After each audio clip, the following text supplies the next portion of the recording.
Hello সবাইকে, আমি বৃষ্টি। আশা করছি তোমরা সবাই অনেক ভালো আছো, আর আমিও অনেক ভালো আছি।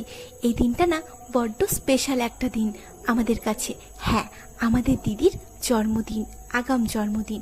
এই যে আমরা প্রত্যেকে দিদির জন্য অধীর আগ্রহে অপেক্ষা করছি। না, দিদি কিছুই জানতো না এই সবের ব্যাপারে। আচ্ছা, তোমাদের কার কার বেলুনস দেখে ভয় লাগে গো?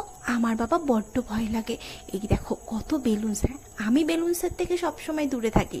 এই যে আমরা প্রত্যেকে হাজির এখানে, প্রত্যেকে বলাটা ভুল, অনেকে মিসিং ছিল। এই দেখো বলতে বলতে দিদি হাজির।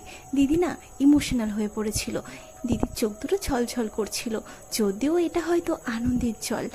জানো তো দিদিকে কি মিষ্টি লাগছিল না? এই যে দিদি বলছে আমাকে তো ফুলে ঢেকে দিবি রে। আচ্ছা তোমরাই বলো, ফুলকে তো ফুল গিফট করতেই হয়, তাই না? আমাদের প্রত্যেকের তরফ থেকে দিদির জন্য উপহার। অনেক ভালো থেকো দিদি তুমি, আর আমাদেরকে এমনভাবেই আগলে রেখো।